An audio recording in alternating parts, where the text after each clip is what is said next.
She said, "Sit next to me, help me out," but no one expected how it would end. The autumn rain fell in relentless sheets against the windows of the old coastal train, blurring the world outside into a watercolor of grays and muted greens. Julian Hawthorne sat alone in the dimly lit carriage, his worn leather jacket draped over the seat beside him, a half-read novel forgotten in his lap.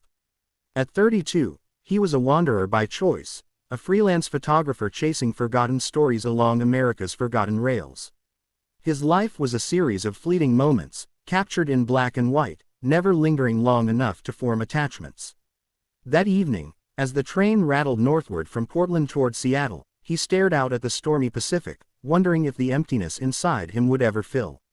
Across the aisle, a young woman huddled against the window, her auburn hair damp and tangled, framing a face pale as moonlight.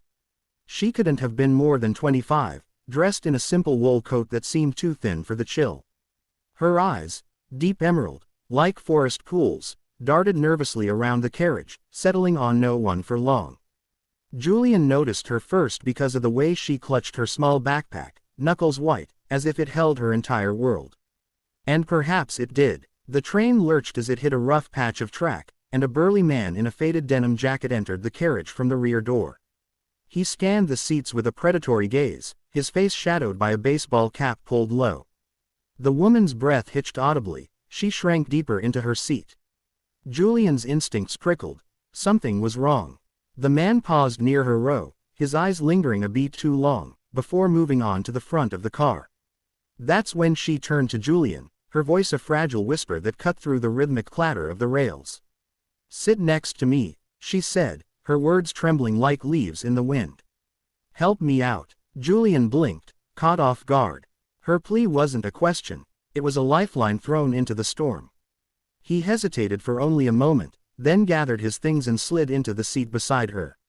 Up close, he could see the faint bruise blooming along her jawline, hidden poorly by makeup.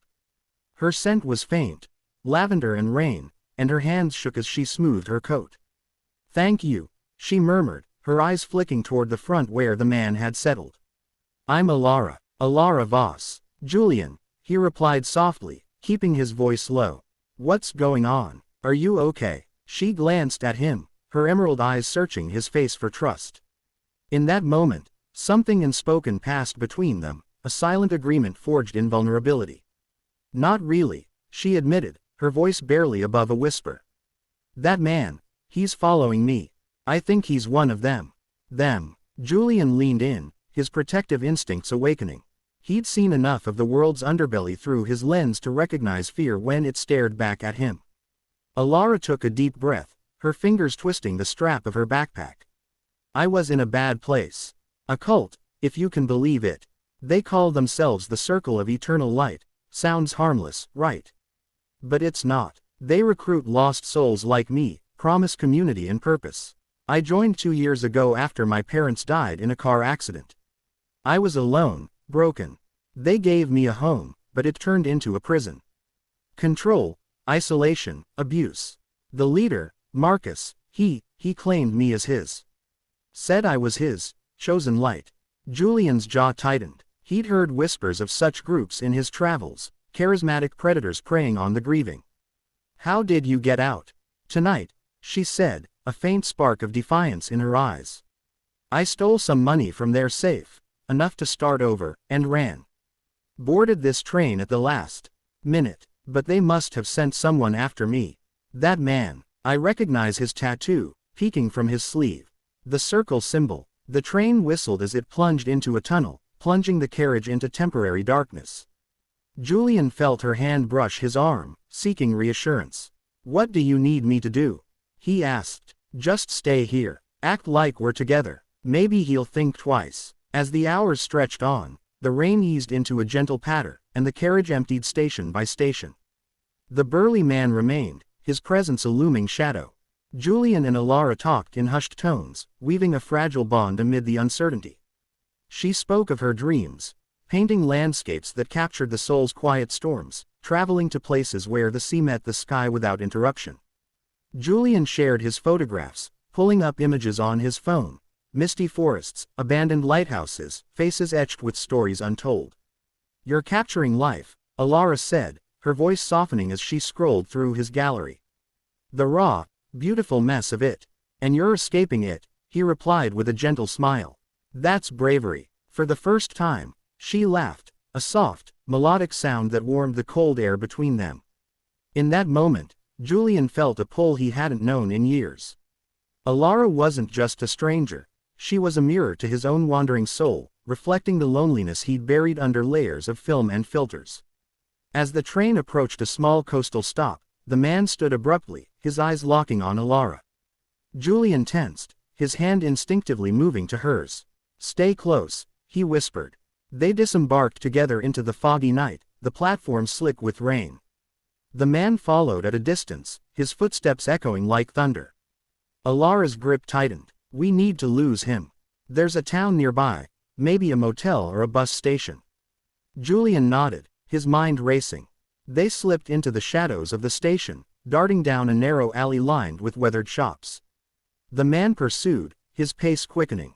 Adrenaline surged through Julian as they ran, Alara's breath coming in gasps. They turned a corner into a dimly lit park, the ocean roaring in the distance. "He's gaining," Alara panted, glancing back. Julian spotted an old pier jutting into the waves. "This way, we can hide under it." They scrambled down the rocky embankment, the crash of waves drowning their footsteps. Huddled beneath the pier's wooden beams, they waited, hearts pounding in unison.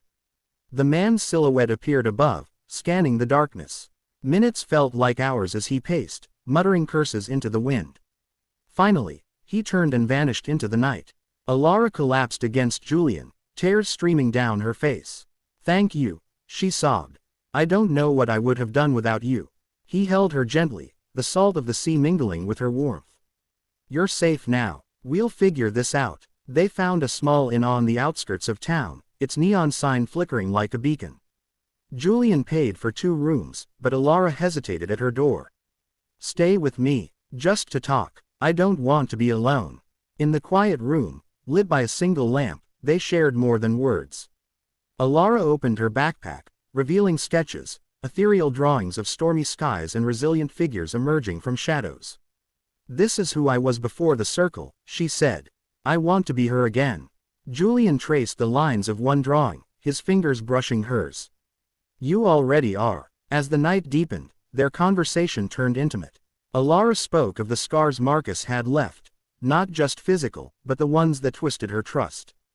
Julian confessed his own ghosts, a failed marriage, the guilt of always running from connection.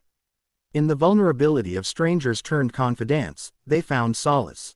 Their lips met in a tentative kiss, born not of desperation but of genuine spark, a flame ignited in the storm. By morning, the rain had cleared, revealing a sky painted in hues of pink and gold. They boarded the next train together, Alara's head resting on Julian's shoulder. "Where to now?" he asked. "Anywhere," she replied, her eyes bright with hope. "As long as it's forward." But fate, cruel and unpredictable, had other plans. As the train neared Seattle, Alara grew quiet, her face paling.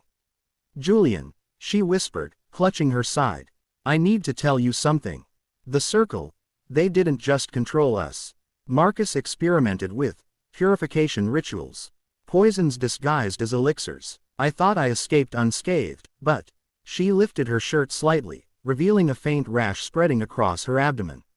"It's slow acting. I found out days ago from a stolen medical report. Doctors say weeks, maybe months. I was running not just from them, but from time itself." Julian's world shattered. "Why didn't you say?" "I didn't want pity. I wanted to live, truly live, before the end.